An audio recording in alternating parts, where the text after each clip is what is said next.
Hello everyone, welcome to UPSC memory meetings.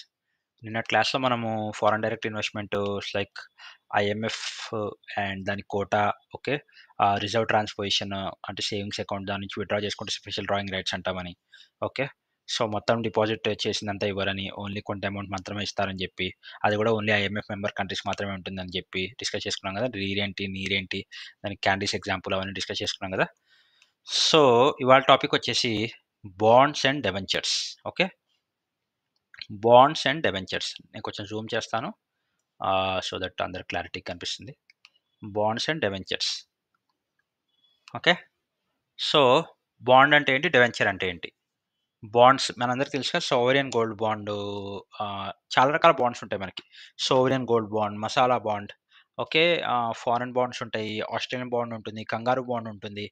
Okay, masala bonds అంటే masala bonds అంటే మన Indian బాండ్స్ని masala bonds అంటారు అనమాట ఫారెన్ కంట్రీలో. ఒకవేళ సేల్ చేయాలన్నప్పుడు కంగారు బాండ్స్ అంటే ఆస్ట్రేలియా వాళ్ళ బాండ్స్, అలాగే యూఎస్ వాళ్ళవి, అలా డిఫరెంట్ డిఫరెంట్ నేమ్స్ చాలా రకాల బాండ్స్ ఉంటాయి అనమాట. ఓకే, సో అవి ముందు ముందు వస్తే మనకి చాలా రకాల బాండ్స్ ఉంటాయి. సో అలా బాండ్స్‌లో రకాలు ఉంటాయి కదా. బయట వాళ్ళకే కాకుండా మన కంట్రీలో కూడా బాండ్స్ ఉంటాయి మనకి. సోవరియన్ గోల్డ్ బాండ్ ఉంటుంది మనకి. చాలా రకాల బాండ్స్ ఉంటాయి. ఆహ్, మీరు మామూలుగా ఎప్పుడైనా మీ పర్టిక్యులర్ బ్యాంక్ అప్లికేషన్ దానిలోకెళ్తే మీకు డిఫరెంట్ టైప్స్ ఆఫ్ బాండ్స్ కనిపిస్తాయి.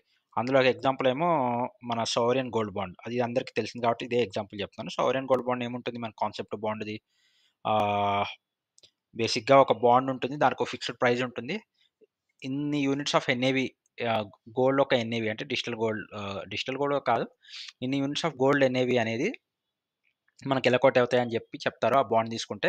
దానికంటే ఒక మెచ్యూరిటీ పీరియడ్ ఉంటుంది. ఆ మెచ్యూరిటీ పీరియడ్ తర్వాత సో అండ్ సో ఉన్న యూనో ఏమంటారు మనకి, ఆ మెచ్యూరిటీ పీరియడ్ అయిపోయాక మనకి దాని దాని మీద రావాల్సినంత interest మనకొస్తుంది.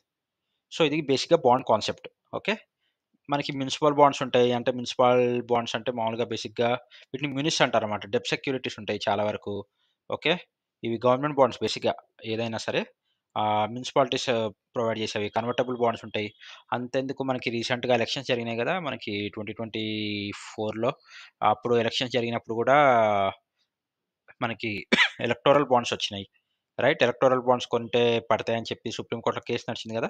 Electoral bonds, sovereign gold bonds, municipal bonds, mortgage bonds ఉంటాయి, గవర్నమెంట్ బాండ్స్ ఉంటాయి, జంక్ బాండ్స్ ఉంటాయి, ట్రెజరీ బిల్స్ ఉంటాయి, కార్పొరేట్ బాండ్స్ ఉంటాయి. ఇట్స్ లైక్ అలా 100 రకాల బాండ్స్ ఉంటాయి. సో ఏ బాండ్ అంటే ఏం చెప్పలేం. బట్ ఒక టాప్ 5లో అయితే సోవరియన్ గోల్డ్ బాండ్ కంపల్సరీ ఉంటుంది మనకి. అలాగే ఇట్స్ లైక్ ట్రెజరీ ఉంటుంది, మునిసిపల్ బాండ్ ఉంటుంది, కార్పొరేట్ బాండ్స్ ఉంటాయి. సో అలా ఉంటాయి. సో అన్నిటికి ఒకే కాన్సెప్ట్ ఉంటుంది almost. But it depends on the market to market, different different bonds మారుతూ ఉంటాయి. So that's exactly the bond అనమాట. సో మనకి ఏమేమి డిస్కస్ చేసుకున్నాం ఇప్పటివరకు? బాండ్ అంటే సోవరియన్ గోల్డ్ బాండ్ ఉంటుంది, మునిసిపల్ బాండ్స్ ఉంటాయి, కార్పొరేట్ బాండ్స్ ఉంటాయి, ట్రెజరీ బిల్స్ ఉంటాయి. ఓకే, కన్వర్టబుల్ బాండ్స్ ఉంటాయి. ఓకే, అలా డిఫరెంట్ టైప్స్ ఆఫ్ బాండ్స్ ఉంటాయి. వీటన్నిటికి ఒక పర్టిక్యులర్ ఆహ్, అమౌంట్ ఫిక్స్ అయ్యి ఉంటుంది. ఓకే, ఫిక్స్డ్ అమౌంట్ ఉంటుంది. రైట్, ఆ ఫిక్స్డ్ అమౌంట్ మనకి ఇన్ని యూనిట్స్ ఆఫ్ ఎన్ఏవి అని ఎలొకేట్ అవుతాయి. సేమ్ మ్యూచువల్ ఫండ్స్ లాగా ఉంటుంది. కొంచెం ఇన్ని యూనిట్స్ ఆఫ్ ఎలొకేట్ అందరూ అసైన్ చేయరు. కొందరు ఎన్ఏవి యూనిట్స్ ఎలొకేట్ చేస్తారు. ఓకే, ఎన్ఏవి, సారీ నా రైటింగ్ ఇగ్నోర్ చేయండి. ఎన్ఏవి యూనిట్స్ ఎలొకేట్ చేస్తారు. ఓకే, ఆహ్, అంతేకాకుండా వీటికంటూ ఒక డెడికేటెడ్ మెచ్యూరిటీ పీరియడ్ ఉంటుంది. ఓకే, ఆ మెచ్యూరిటీ పీరియడ్ తర్వాత మనకి ఇంట్రెస్ట్‌తో సహా మొత్తం వస్తాయి. సో బేసిక్‌గా ఓవరాల్‌గా బాండ్ కాన్సెప్ట్ ఇదే. ఓకే, కానీ దానిలో ఒక్కొక్క మార్కెట్ బట్టి ఇప్పుడు సోవరెన్ గోల్డ్ బాండ్ అంటే గోల్డ్ మార్కెట్ మీద డిపెండ్ అయ్యి ఉంటుంది. మునిసిపల్ బాండ్ అంటే మునిసిపాలిటీస్ మీద డిపెండ్ అయ్యి ఉంటుంది. అట్లా అట్లా మనకుంటాయి. Sorry. Got it? Link to physical asset. ఈ బాండ్స్ అనేవి లింక్ టు ఫిజికల్ అసెట్. నేను చెప్పాగా ఇప్పుడు సోవరెన్ గోల్డ్ బాండ్ ఉంది. సోవరెన్ గోల్డ్ బాండ్ దేనికి లింక్ అయ్యి ఉంటుంది? గోల్డ్‌కి లింక్ అయ్యి ఉంటుంది. ఓకే, అలా అన్నమాట. మునిసిపల్ బాండ్స్ మునిసిపాలిటీకి లింక్ అయ్యి ఉంటాయి. ఓకే, ఇవి లాంగ్ టర్మ్ ఉంటాయన్నమాట. Okay, these are meant for long term. దీనిలో కొన్ని టర్మ్స్ అండ్ కండిషన్స్ ఉంటాయి. నేను చెప్పినట్టు maturity period, number of NAVs allocated, interest ఎంత ఉండొచ్చు, అప్రాక్స్ ఇంట్రెస్ట్ ఎంత ఉండొచ్చు, మెచ్యూరిటీ టైమ్ ఎంత ఉండొచ్చు, ముందే క్యాన్సిల్ చేసుకుంటే ఎంత డిడక్ట్ చేస్తారు. డిఫరెంట్ కండిషన్స్ ఉంటాయి. అన్నిటికి అన్నీ ఉండకపోవచ్చు. అండ్ కొంచెం లో ఇంట్రెస్ట్ ఉంటుంది కంపారిటివ్‌లీ. మనకి మ్యూచువల్ ఫండ్స్‌లో సీఏజీఆర్ ఏదైతే ఉంటుందో, మ్యూచువల్ ఫండ్స్‌లో వచ్చి సీఏజీఆర్ 12%, 16%, 23% లాగా ఉండకుండా ఓకే, మనకి లో ఇంట్రెస్ట్‌లో ఉంటాయి కొంచెం. రిస్క్ చాలా లో అనమాట. రిస్క్ చాలా low. Okay, municipalities can issue bond. మనం డిస్కస్ చేసుకున్నాం కదా, municipalities can issue bond. Private public can raise this bonds. Okay, private industries, public industries, private bodies, public bodies ఎవరైనా రైజ్ చేయగలరు. కన్వర్టబుల్ బాండ్స్ ఉంటాయి. మనం ఇందాక డిస్కస్ చేసుకున్నాం కదా కన్వర్టబుల్ బాండ్. కన్వర్టబుల్ బాండ్ ఏం చేయొచ్చు? కన్వర్టబుల్ బాండ్‌ని ఈక్విటీలో కన్వర్ట్ చేసుకోవచ్చు. ఓకే. కన్వర్టబుల్ బాండ్‌ని ఈక్విటీలోకి కన్వర్ట్ చేసుకోవచ్చు. ఓకే. ఈక్విటీ అంటే ఏంటి? ఈక్విటీ అంటే మనం నిన్న క్లాస్‌లో డిస్కస్ చేసుకున్నాం. ఈక్విటీ వేరు అండ్ మనకి షేర్ వేరు. ఈక్విటీ అంటే సర్టెన్ పర్సెంట్ హోల్డ్ చేస్తాము. ఓకే. ఆహ్, అండ్ ఎఫ్‌పిఐ యూ నో ఆహ్, ఏమంటారు మనకి ఐపీఓ ఉంటుంది గదా! ఐపీఓ మనకి రిలీజ్ అవుతుంది అని చెప్పి నిన్న డిస్కస్ చేసుకున్నాం గదా! ఓకే. సో, దాని ప్రకారం మనకి ఈక్విటీ అనేది అలొకేట్ అవుతుందని చెప్పి మనం నిన్న డిస్కస్ చేసుకున్నాం గదా! సో, ఆ బేసిస్‌లో ఉంటుంది. ఈక్విటీ అనేది అంటే ఓన్లీ ఐపీఓ బేసిస్ అనే కాదు. మనకి చాలా రకాల్లో ఉంటుంది. Initial public offering, secondary public offering లేదా primary public offering. Okay. Secondary మార్కెట్‌లో పబ్లిక్ ఆఫరింగ్ అలా చాలా రకాలుంటాయి గదా! ఇనీషియల్ పబ్లిక్ ఆఫరింగ్ కింద మనకి తీసుకున్నప్పుడు ఈక్విటీ అలొకేట్ అవుతుంది. కొందరేముంటాయి ఈక్విటీ అలొకేట్ అయినప్పుడు మనకి డివిడెండ్స్ రావు. గుర్తుంది గదా! నిన్న డిస్కస్ చేసుకున్నాం. ఈక్విటీ అలొకేట్ అయితే మనకి డివిడెండ్స్ రావు. బట్ వాళ్ళకి వోట్ ఆప్షన్ ఉంటుంది. అదే మనము ఐపీఓ కాకుండా సెకండరీ మార్కెట్‌లో కొనుక్కున్నామనుకోండి ఎక్స్‌చేంజ్ ఆఫ్ ట్రేడ్స్‌లో వాళ్ళకి డివిడెండ్స్ వస్తాయి. కానీ ఓట్ చేసే అవకాశం ఉండదు. రైట్? వాళ్ళకి ఓట్ చేసే అవకాశం ఉండదు. కానీ డివిడెండ్స్ మాత్రం వస్తాయి. అని చెప్పి డిస్కస్ చేసుకున్నాం గదా! సో, అలా అన్నమాట. కన్వర్టబుల్ బాండ్‌ని ఈక్విటీలోకి మార్చుకోవచ్చు. Next okay. ఈ డెబ్ట్ బాండ్ కిందకొస్తాయి. ఫిక్స్డ్ ఇన్‌కమ్ బాండ్ ఉంటుంది. ఓకే. డెబ్ట్ బాండ్ ఫిక్స్డ్ ఇన్‌కమ్ బాండ్ ఉంటుంది. దీని రేట్ ఆఫ్ ఇంట్రెస్ట్ ఫిక్స్డ్ ఉంటుంది. ఓకే. ఫ్లోటింగ్ ఇన్‌కమ్ బాండ్ ఉంటుంది. Okay. Ah, 1 second. Yeah! Fixed income bond ఉంటుంది. ఓకే. దీని return of investment rate of interest return of investment fixed ఉంటుంది. Floating income bond ఉంటుంది. Floating income బాండ్‌లోనేమో return of investment adjust అవుతుంది market బట్టి. Okay. Zero index bonds ఉంటాయి. Zero index bonds ఉంటాయి. Inflation index bonds ఉంటాయి. Okay. Consumer pricing index దీని return of investment ఏంటంటే కన్స్యూమర్ ప్రైజింగ్ ఇండెక్స్ మీద 2% ప్రొటెక్షన్ ఉంటుందన్నమాట. ఈ బాండ్ తీసుకుంటే. అంటే ఇవాళ for example like 1 KG tomatoes మనకి ఒక 30 రూపీస్ పడ్డాయనుకోండి. ఆ! కన్స్యూమర్ లెవెల్‌లో మన లెవెల్‌లో హోల్‌సేల్ లెవెల్‌లో కాదు. హోల్‌సేలింగ్ ప్రైజింగ్ ఇండెక్స్ వేరు. కన్స్యూమర్ లెవెల్‌లో అనుకుందాం. ఏదైనా ఎలక్ట్రానిక్ గుడ్ ఉంది. లేకపోతే ఇంకేదైనా అనుకుందాం గ్రోసరీ ఐటెమ్. సో, ఒక 30 రూపీస్ పెరిగినాయి. అదే ఒక 10 ఇయర్స్ తర్వాత అది 120 రూపీస్ పెరిగిందనుకోండి. సో, ఈ బాండ్ ఇన్‌ఫ్లేషన్ ప్రొటెక్ట్ చేస్తుందన్నమాట. ఇన్‌ఫ్లేషన్ ప్రొటెక్షన్ అంటే మనకి వచ్చే ఇన్‌ఫ్లేషన్ ప్రకారం మనకి రిటర్న్ ఆఫ్ ఇన్వెస్ట్‌మెంట్ ఉంటుంది. ఓకే. నెక్స్ట్ ట్రెజరీ బాండ్స్ ఉంటాయి. ట్రెజరీ బాండ్స్ వచ్చేసి గవర్నమెంట్ ఉంటాయి. సేఫ్ బాండ్స్ ఇవి గవర్నమెంట్ రిలీజ్ చేస్తుంది ట్రెజరీ బాండ్స్. గ్రీన్ బాండ్స్ ఉంటాయి. ఏదైనా గ్రీన్ ప్రాజెక్ట్స్ కోసం అని చెప్పి ఫండ్స్ రైజ్ చేయడానికి. అవన్నీ కాకుండా మనకు ఉండనే ఉన్నాయి మ్యూచువల్ ఫండ్స్. ఓకే. మ్యూచువల్ ఫండ్స్‌లో మనకేముంటాయి ఈక్విటీ ఫండ్స్ ఉంటాయి. డెబ్ట్ ఫండ్స్ ఉంటాయి. ఓకే. ఈక్విటీ ప్లస్ డెబ్ట్ ఫండ్స్ ఉంటాయి. ఈటీఎఫ్స్ ఉంటాయి. ఓకే. ఫ్లెక్సీ ఉంటాయి. డైరెక్ట్ లైక్ స్మాల్ క్యాప్ ఉంటాయి. లార్జ్ క్యాప్ ఉంటాయి. ఫ్లెక్సీ ఉంటుంది. Okay. ETF, small cap, large cap, flexi, equity, డెబ్ట్ ఫండ్. So, yeah! ఈ టాక్స్ సేవింగ్ ఫండ్స్ ఉంటాయి. సో, ఇలా చాలా రకాల మ్యూచువల్ ఫండ్స్ ఉంటాయి. But yeah! ప్రైమరీ వచ్చేసి మనకి ఈక్విటీ ఫండ్, డెబ్ట్ ఫండ్, ఈక్విటీ ప్లస్ డెబ్ట్ ఫండ్ అన్నమాట. ఓకే. ఆ తర్వాత మనకి రిట్స్ ఉంటాయి.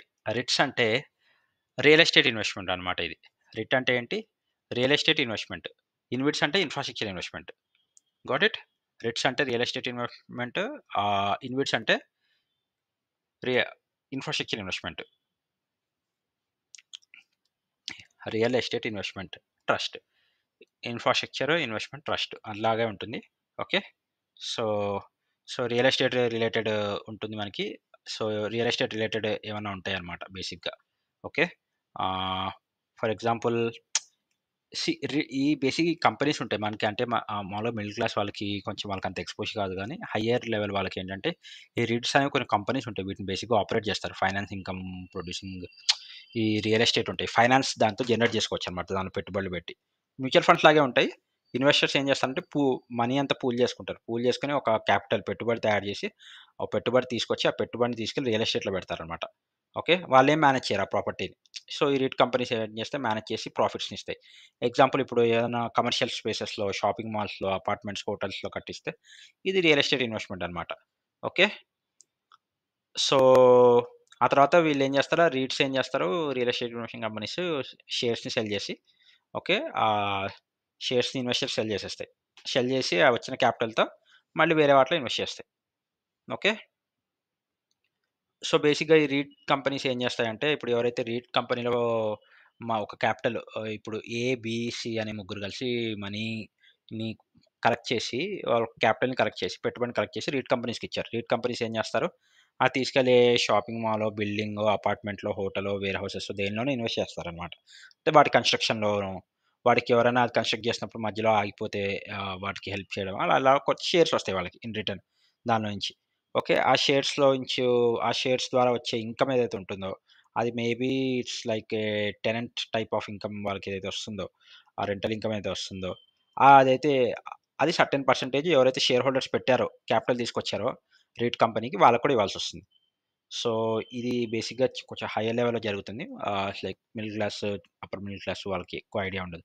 ఇన్విట్స్ కూడా అంతే. ఇన్‌ఫ్రాస్ట్రక్చర్ కూడా అలాగే ఉంటుంది. సేమ్ కాన్సెప్ట్ అండి. రియల్ ఎస్టేట్ ఇన్‌ఫ్రాస్ట్రక్చర్ కూడా అంతే. సో, ఇన్విట్స్‌లో ఏమవుతుందంటే ఏదైనా ఇన్‌ఫ్రా ప్రాజెక్ట్స్ ఉంటాయి గదా! రియల్ ఎస్టేట్ రిలేటెడ్ వాటిలో ఇన్వెస్ట్ చేస్తారనమాట. ఓకే. రోడ్ గాని, హైవేస్ గాని, పవర్ గ్రిడ్స్ గాని, టెలికాము ఏదన్నా ఉంటుంది. సో, అది ఇన్విట్స్. రియల్ ఎస్టేట్ అంటేనేమో షాపింగ్ మాల్స్. ఇవేమో రోడ్స్ కానీ, హైవేస్ కానీ, పవర్ గ్రిడ్స్ కానీ. వెంచర్ క్యాపిటలిస్ట్స్ అంటేనేమో ఫర్మ్స్ ఏదైనా ఫర్మ్ కాదు కంపెనీ గాని అవి ఫండ్స్ కలెక్ట్ చేస్తుంది. కలెక్ట్ చేసి బిజినెస్‌లో ఇన్వెస్ట్ చేస్తుంది. సో, సింపుల్ 3 ఒకటే కాన్సెప్ట్. ఒకళ్ళేమో ఫండ్స్ కలెక్ట్ చేసి రియల్ ఎస్టేట్‌లో ఇన్వెస్ట్ చేస్తారు. ఒకళ్ళు ఫండ్స్ కలెక్ట్ చేసి ఇన్‌ఫ్రాస్ట్రక్చర్‌లో ఇన్వెస్ట్ చేస్తే, ఇంకొకళ్ళు ఫండ్స్ కలెక్ట్ చేసి బిజినెస్‌లో ఇన్వెస్ట్ చేస్తారు. Got it? సో, క్లారిటీ వచ్చింది కదా! నెక్స్ట్ మనకి ఇంకేమున్నాయి ఏడీఆర్, జీడీఆర్, ఐడీఆర్. ఏడీఆర్ అంటే ఎంతమందికి తెలుసు? యాక్చువల్లీ నిన్న క్లాస్‌లోనే నేను చెప్పాను. ఏడీఆర్ అంటే ఏంటి? జీడీఆర్ అంటే ఏంటి? ఓవర్‌వ్యూ ఇచ్చేసాను. సో, బేసిక్‌గా ఏడీఆర్ అంటే American depositary receipt. American depositary receipt. ADR అంటే American depositary receipt. Indian company ఏదైతే ఉందో అది ఒకవేళ యూఎస్ స్టాక్ ఎక్స్‌చేంజ్‌లో గనుక డిస్‌ప్లే అవ్వాలి. మనది ఇప్పుడు టాటా ఉంది. టాటా వాళ్ళు యూఎస్ స్టాక్ ఎక్స్‌చేంజ్‌లో కనిపించాలనుకుంటున్నారు. ఓకే. అప్పుడు ఏం చేస్తుంది టాటా అనే కంపెనీ ఎళ్తుంది. బ్యాంక్‌కెళ్ళి ఆ ఏడీఆర్ అమెరికన్ డిపాజిటరీ రిసిప్ట్ తీసుకుంటుందన్నమాట. ఓకే. డిపాజిటరీ రిసిప్ట్ తీసుకుంటుంది. సో, ఇప్పుడు American depositary receipt ADR list అయింది కాబట్టి యూఎస్ స్టాక్ ఎక్స్‌చేంజ్‌లో టాటా కంపెనీ కనిపిస్తుంది. డాలర్స్ ఫార్మ్‌లో ఎంతైతే అంత వాల్యుయేషన్ ప్రకారం. ఓకే. సో, ఇది బేసిక్‌గా యూఎస్ బ్యాంక్స్ ఇస్తాయి. వాటి చాలా నెగోషియేషన్స్ చాలా ఉంటాయి దాంట్లో. బట్ యూఎస్ బ్యాంక్స్ ఏం చేస్తాయి రిప్రజెంటింగ్ వాళ్ళ షేర్స్‌ని రిప్రజెంట్ చేస్తాయి అవి. ఒక ఫారెన్ కంపెనీకి. ఆ ఫారెన్ కంపెనీని వాళ్ళ షేర్స్ యూఎస్ స్టాక్ ఎక్స్‌చేంజ్‌లో లేకపోతే నాస్డాక్‌లో న్యూయార్క్ స్టాక్ ఎక్స్‌చేంజ్ ఇలా చాలా రకాల స్టాక్ ఎక్స్‌చేంజెస్ వాళ్ళకున్నాయి గదా! సో, వాటిలో డిస్‌ప్లే చేయడానికని చెప్పి ఫా యూఎస్‌లో ఒకవేళ చేయాలనుకుందాం. యూఎస్‌లో చేయాలి టాటా అంటే, ఆ యూఎస్ డెడికేటెడ్ బ్యాంక్ దగ్గరికెళ్ళి ఏదైతే హ్యాండిల్ చేస్తుందో ఇవన్నిటిని వాళ్ళ దగ్గరికెళ్ళి వాళ్ళు లిస్ట్ చేస్తే వాళ్ళొక మనకి ఏడీఆర్ ఇస్తారు. ఆ ఏడీఆర్ ఇస్తే ఏడీఆర్ ఎక్నాలెడ్జ్‌మెంట్ కాపీ అనుకుందాము. ఏదైనా రిసిప్ట్ కదా అది. అమెరికన్ డిపాజిటరీ రిసిప్ట్ ఏడీఆర్ అంటే. సో, ఏదైనా ఒక ఎక్నాలెడ్జ్‌మెంట్ కాపీ లాంటిది ఇస్తారు. ఇస్తే ఏమవుతుంది ఆహ్, సో, అది ఎళ్లి వాళ్ళ స్టాక్ ఎక్స్‌చేంజ్‌లో డిస్‌ప్లే అవుతుంది. ఓకే. ఎగ్జాంపుల్ ఏంటంటే నోకియా అనేది ఫిన్లాండ్ వాళ్ళ కంపెనీ అనుకుంటా. ఓకే. సో, కానీ నేను విన్నదేంటంటే నోకియా ఏం చేస్తుంది వాళ్ళ ఏడీఆర్స్ ఇష్యూ చేస్తుందన్నమాట అమెరికన్ ఇన్వెస్టర్స్‌కి. So that Nokia stocks purchase చేయడానికి. ఎందుకంటే నువ్వు అమెరికాలో పెరిగిన కంపెనీ అయితే ఎస్టాబ్లిష్ అయిన కంపెనీ అయితే మనకి అక్కడే మార్కెట్‌లో ఎన్రోల్ చేసుకోవచ్చు అయిపోతుంది. బట్ ఫిన్లాండ్ కంపెనీ అమెరికన్ మార్కెట్‌లో ఎన్రోల్ చేసుకోవాలంటే ఏడీఆర్స్ కొనాలి. సో, నోకియా అదే పని చేస్తుంది బేసిక్‌గా. జీడీఆర్ అంటేనేమో గ్లోబల్ డిపాజిట్ రేషియో. ఓకే. ఇదేంటంటే ఇంటర్నేషనల్ స్టాక్ ఎక్స్‌చేంజ్ ఉంటుంది గదా! మనకి. యూఎస్ అనేది గాకుండా ఆ స్టాక్ ఎక్స్‌చేంజ్‌లో డిస్‌ప్లే అవ్వాలంటే గూడా ఏదైనా ఇంటర్నేషనల్ బ్యాంక్ ఉంటుంది. వాళ్ళ దగ్గరికెళ్లి డెడికేటెడ్ ఇంటర్నేషనల్ బ్యాంక్ ఉంటుంది. వాళ్ళ దగ్గరికెళ్లి మనం జీడీఆర్ గ్లోబల్ డిపాజిటరీ రిసిప్ట్ తీసుకుంటే ఆహ్, సో, వాళ్ళ షేర్స్ కూడా ఇప్పుడు ఆ కంపెనీ డెడికేటెడ్ కంపెనీ షేర్స్ కూడా ఇంటర్నేషనల్ ఏమంటారు స్టాక్ ఎక్స్‌చేంజ్‌లో డిస్‌ప్లే అవుతాయన్నమాట. ఓకే. అలాగే మన ఇండియన్ కంపెనీ స్టాక్ ఎక్స్‌చేంజ్‌లో ఎవరైనా డిస్‌ప్లే చేయాలనుకుంటే మన దగ్గర ఏముంది? Indian depository receipt. Foreign investment in India. Okay. అని రాసుకున్నాం మనం. ఫారెన్ ఇన్వెస్ట్‌మెంట్ ఇన్ ఇండియా అంటే అదే ఎవరైనా ఫారెన్ కంపెనీ మన స్టాక్ ఎక్స్‌చేంజ్‌లో డిస్‌ప్లే అవ్వాలి అంటే అలా అన్నమాట. ఐడీఆర్ ఫార్మ్‌లో రావచ్చు. మన ఇండియన్ బ్యాంక్స్ దగ్గరకొచ్చి. Got it? సో, ఒక పేజ్ అయిపోయింది. నేను going to the further page. Next page ఏంటి అప్రిషియేషను. ఓకే. రివాల్యుయేషన్ ఇవన్నీ మనం యాక్చువల్లీ ఆల్రెడీ డిస్కస్ చేసుకున్నామండి. ఇవంతా ఏంటంటే నేను కరెంట్ అఫైర్స్‌తో ఇంటర్లింక్ చేసుకొని రాసుకున్న నోట్స్ కాబట్టి మళ్ళీ రిపీట్ అవుతున్నాయి టాపిక్స్. It's good. మళ్ళీ రిపీట్ అయ్యాను. ఎన్ని సార్లు రిపీట్ అయ్యాను నేను మళ్ళీ చెప్పడానికి నాకేం ప్రాబ్లమ్ లేదు. సో, అందుకే మళ్ళీ చెప్తున్నాను. మీరు ఎన్ని సార్లు వింటే అంత బాగా మీ మైండ్‌లోకి ఎక్కుతుంది. సో, డెప్రిషియేషన్ అంటే ఏంటి? మన డొమెస్టిక్ కరెన్సీ వాల్యూ తగ్గిపోవడం. అప్రిషియేషన్ అంటే మన డొమెస్టిక్ కరెన్సీ వాల్యూ పెరగడం. డివాల్యుయేషన్ అంటే ఏంటి? సెంట్రల్ బ్యాంక్ కావాలని చెప్పి ఎక్స్‌చేంజ్ రేట్ ప్రకారం మన వాల్యూని తగ్గిస్తుంది. ఇది ఎక్స్‌పోర్టర్స్, ఇంపోర్టర్స్ కోసం. రీవాల్యుయేషన్ అంటే ఏంటి? Fixed exchange rate. మళ్ళీ ఇంక్రీజ్ చేస్తుంది మన వాల్యూని. ఎవరు చేస్తారు? సెంట్రల్ బ్యాంక్ చేస్తుంది. ఓకే. చూడండి, డెప్రిసియేషన్ జరిగితే exporters cheap, competitive exports. Appreciation జరిగితే ఇంపోర్ట్స్ కాస్ట్‌లీ అవుతాయి. ఓకే. అదే అప్రిసియేషన్ జరిగితే ఎక్స్‌పోర్ట్స్ కాస్ట్‌లీ అవుతాయి. ఇంపోర్ట్స్ చీప్ అవుతాయి. ఓకే. Got it? సో, ఈ ఎగ్జాంపుల్ నేను ఆల్రెడీ చాలా చెప్పాను మీకు. చాలా క్లాసెస్‌లో ఉంది. ఎందుకు అవుతాయి అని చెప్పి మెయిన్‌గా ఫారెన్ ట్రేడ్‌లో ఉంటుంది మనకి. ఫారెన్ ట్రేడ్‌లో ఉంటుంది. మనం అక్కడికెళ్ళి చదువుకుంటే డాలర్స్‌లో పే చేస్తాం. డాలర్స్‌లో పే చేస్తే డాలర్ వాల్యూ పెరుగుతుంది. డాలర్ వాల్యూ పెరిగితే ఏమవుతుంది? ఓకే. డాలర్ వాల్యూ పెరిగితే డాలర్ డిమాండ్ పెరుగుతుంది. డాలర్ డిమాండ్ పెరిగితే ఏమవుతుంది? డాలర్ డిమాండ్ పెరిగితే డాలర్ ప్రైస్ పెరుగుతుంది. ఓకే. ఎప్పుడైతే డాలర్ ప్రైస్ పెరిగితే ఏమవుతుంది? డాలర్ ప్రైస్ పెరిగినప్పుడు ఏమవుతుంది? గుర్తుతెచ్చుకోండి. డాలర్ ప్రైస్ పెరిగినప్పుడు మనం ఏదన్నా ఇంపోర్ట్ చేసుకోవాలి అంటే కష్టమవుతుంది. So, importers are sad. Right? కానీ మనం ఎక్స్‌పోర్ట్ చేసుకున్నప్పుడు మన వాళ్ళు ఎక్స్‌పోర్ట్ చేసినప్పుడు ఏమవుతుంది? డాలర్ ప్రైస్ ఎక్కువున్నప్పుడు డాలర్ ప్రైస్ ఎక్కువున్నప్పుడు ఏమవుతుంది? అవి కన్వర్ట్ అయ్యి ఇప్పుడు డాలర్ ప్రైస్ ₹10కిను డాలర్ ప్రైస్ ₹80కి తేడా ఉంది గదా! ఓకే. ఒక వన్ రూ ఒక ఒక $1 ₹80, $1 ₹10 అని తేడా గదా! ఓకే. అప్పుడు ఒక $1 80 ఉన్నప్పుడు ఏమవుతుంది? కరెన్సీ కన్వర్ట్ చేయనప్పుడు మనం ఎక్స్‌పోర్ట్ చేస్తాం. వాళ్ళు మనకు పే చేస్తారు. మనకు పే చేసినప్పుడు కన్వర్ట్ చేయనప్పుడు ఏమవుతుంది? వీళ్ళకి ఎక్స్‌పోర్టర్స్‌కి ఎక్కువ డబ్బులొస్తాయి. సో, అదే ఇదంతా. నేను మళ్ళీ చెప్పేసాను చాలా సింపుల్‌గా. ఒకసారి మళ్ళీ డీటెయిల్డ్ ఎక్స్‌ప్లనేషన్ కోసం పాత క్లాస్‌కెళ్ళిపోండి. ఓకే. నెక్స్ట్ కరెంట్ అఫైర్స్ అని రాసుకున్నాను. బట్ ఇప్పటివరకు చెప్పినవన్నీ కరెంట్ అఫైర్స్ మనకి ప్రీవియస్ క్లాసెస్‌లో. కరెంట్ అఫైర్స్‌లో ఏమనుంది అప్పట్లో రాసుకున్న కరెంట్ అఫైర్స్. బట్ ఇదంతా స్టాటిక్ పార్టే. కరెంట్ అఫైర్స్ అంటే కరెంట్ అఫైర్స్ కాదు ఎగ్జాక్ట్‌గా. కరెంట్ అఫైర్స్ ఇంటర్‌లింక్డ్ స్టాటిక్ అనమాట. Okay. So, 85% international trade in dollars is trusted. So, international ట్రేడ్‌లో 85% డాలర్స్‌ని ట్రస్ట్ చేస్తారు. రూపీలో మాత్రం లెస్ థాన్ 2% ఉంది మనకి మార్కెట్‌లో. ఓకే. రూపీని ట్రస్ట్ చేసేవి. ఇన్‌ఎలాస్టిక్ ఇంపోర్ట్స్ అంటారు వీటిని కొన్నిటిని. ఇన్‌ఎలాస్టిక్ ఇంపోర్ట్స్ అంటే ఏంటంటే వాటి డిమాండ్ ఎప్పటికీ తగ్గదు. అలాంటిదేంటి example crude oil. Crude oil demand ఎప్పుడు పెరుగుతూనే ఉంటుంది. హైలో ఎళ్తుంది. ఓకే. క్రూడ్ ఆయిల్ పెరిగే కొద్దీ డాలర్ అప్రిషియేషన్ కూడా పెరుగుతూనే ఉంటుంది. ఎందుకంటే క్రూడ్ ఆయిల్ కొనాలంటే డాలర్స్‌లో పే చేయాలి. Okay. So, we need to pay more. దీన్నే ఈ ఎంటైర్ కాన్సెప్ట్‌ని ఎక్స్‌చేంజ్ రేట్ వోలటాలిటీ అంటారు. ఓకే. డిమాండ్‌లో ఉన్న ప్రోడక్ట్ కోసం నువ్వు ఎప్పుడైతే ఒక యూనివర్సల్ కరెన్సీ లేదా మోస్ట్‌లీ రెప్యూటెడ్ కరెన్సీ అనేది వాడుతున్నావో, ఓకే. మనం ఎక్కువ పే చేయాల్సొస్తుంది. ఎందుకంటే వాళ్ళ కరెన్సీ హై ఉంటుంది. వాళ్ళ కరెన్సీతో మ్యాచ్ చేయలేకపోతున్నాం. వాళ్ళ కరెన్సీ వాల్యూ పెరిగిపోతుంది కాబట్టి ఎక్స్‌చేంజ్ రేట్ మన కరెన్సీ నుంచి వాళ్ళ కరెన్సీలో కడుతున్నాం కదా! డబ్బులు క్రూడ్ ఆయిల్ కోసము. అప్పుడు పేరులోనే ఉంది చూడండి. Exchange rate volatility. వోలటాలిటీ అంటే ఏంటి? Unstability. Volatile in the nature. Okay. Next exchange rate volatility కోసం ఇండియన్ గోల్స్ ఏంటి? ఈ ఫస్ట్ ఎక్స్‌చేంజ్ రేట్ వోలటాలిటీ అనేది ఇండియా రెడ్యూస్ చేయాలి. చేయాలంటే ఏంటి? మన కరెన్సీ వాల్యూ పెంచాలి. ఫారెక్స్ రిజర్వ్స్ ఏవైతే డాలర్స్ రూపంలో ఉన్నాయో అవి కూడా తగ్గించాలి. డాలర్ డిపెండెన్సీ తగ్గించాలి. So, okay. ఇది రాసుకోండి. డాలర్ డిపెండెన్సీ తగ్గించాలి. Okay. Internationalisation of Indian rupee. మన ఇండియన్ రూపీని ఇంటర్నేషనలైజ్ చేయాలి. ఇండియన్ రూపీ అవుట్‌ఫ్లో పెరగాలి. ఓకే. మనం ఇందాక డిస్కస్ చేసుకున్నాం కదా! డాలర్స్‌లో కడితే డాలర్ వాల్యూ పెరుగుతుంది. అదే మన ఇండియన్ రూపీ అవుట్‌ఫ్లో చేసామనుకో, అంటే ఇండియన్ రూపీ వేరే కంట్రీస్‌కెళ్ళిందనుకో, ఇండియన్ రూపీలో పే చేయాలని పీపుల్ ఎక్స్‌పెక్ట్ చేస్తున్నారనుకో, అప్పుడు ఇండియన్ రూపీకి డిమాండ్ పెరుగుతుంది. ఇండియన్ రూపీ డిమాండ్ పెరిగితే ఏమవుతుంది? ఇండియన్ రూపీ వాల్యూ పెరుగుతుంది ఆటోమేటిక్‌గా. Right. So, Indian rupee outflow చేయాలి. డాలర్ డిపెండెన్సీ తగ్గించాలి. రూపీ ట్రస్ట్ పెంచాలి. రూపీ వాల్యూ పెంచాలి. ఫారెక్స్ రిజర్వ్స్ అయితే డాలర్ ఫార్మ్‌లో ఉన్నాయి మనకి, అవి తగ్గించాలి. ఓకే. ఈ ఎంటైర్ కాన్సెప్ట్‌ని ఇంటర్నేషనలైజేషన్ ఆఫ్ రూపీ అని అంటాం. Got it? సో, మీకు ఇవాళ క్లాస్ అర్థమైందనుకుంటాను. ఇవాళ డిస్కస్ చేసుకున్న టాపిక్స్ ఒకసారి మళ్ళీ గో త్రూ అయిపోదాం. బాండ్స్ అంటే ఏంటి? డిబెంచర్స్ అంటే ఏంటి? ఓకే. సేమ్ బాండ్స్ లాంటివే డిబెంచర్స్ కూడా. బట్ ఇవి చాలా short term, high interest, high risk. ఆ తర్వాత డిఫరెంట్ టైప్స్ ఆఫ్ మనం బాండ్స్ డిస్కస్ చేసుకున్నాము. ఆ తర్వాత మనం ఇవాళ ఏం డిస్కస్ చేసుకున్నాము? రియల్ ఎస్టేట్ ఇన్వెస్ట్‌మెంట్ అంటే ఏంటి? అండ్ ఇన్‌ఫ్రాస్ట్రక్చర్ ఇన్వెస్ట్‌మెంట్ అంటే ఏంటి? వెంచర్ క్యాపిటలిస్ట్ అంటే ఏంటి? ఓకే. అమెరికన్ డిపాజిటరీ రిసిప్ట్ అంటే ఏంటి? గ్లోబల్ డిపాజిటరీ రిసిప్ట్ అంటే ఏంటి? ఇండియన్ డిపాజిటరీ రిసిప్ట్ అంటే ఏంటి? రైట్. డిస్కస్ చేసుకున్నాం కదా! డిప్రిషియేషన్ ఏంటి? అప్రిషియేషన్ ఏంటి? డివాల్యుయేషన్ ఏంటి? రివాల్యుయేషన్ ఏంటి? సో, డిప్రిషియేషన్ అప్పుడు ఎవరు హ్యాపీ అవుతారు? ఎవరు చీప్ అవుతారు? చిన్న సమ్మరీ చేసి చెప్పేసాను కదా! అంతే కాకుండా ఇప్పుడు 85% ఇంటర్నేషనల్ ట్రేడ్‌లో డాలర్సే వాడుతున్నారని, మన రూపీ ఎందుకు పెరగాలి? ఎక్స్‌చేంజ్ రేట్ వోలటాలిటీ మనం ఎక్స్‌చేంజ్ రేట్ వోలటాలిటీ మీద ఎందుకు ఫోకస్ చేస్తున్నాం? వాటి గోల్స్ ఏంటి? మన రూపీ అవుట్‌ఫ్లో ఎందుకు పెంచాలి? దాన్ని ఇంటర్నేషనల్ ఎందుకు చేయాలి మన రూపీని? అని చెప్పి డిస్కస్ చేసుకున్నాం కదా! హోప్‌ఫుల్లీ మీకు ఈ క్లాస్ అంతా అర్థమైందనుకుంటున్నాను. ఇది కాకుండా మీకేమైనా డౌట్స్ ఉంటే ప్లీజ్ నాకు కామెంట్స్‌లో పింగ్ చేయండి. I'm always ready to give one more class. మీకు అర్థమైన కాని టాపిక్ ఏదైనా ఉంటే నేను మళ్ళీ క్లాస్ చెప్పడానికి నాకు ఎలాంటి ప్రాబ్లమ్ లేదు. ఓకే. నేను గూడా మీలాగే ఒక యాస్పిరెంట్‌ని. నాకు ఒకప్పుడు అర్థమయ్యేవి కాదు.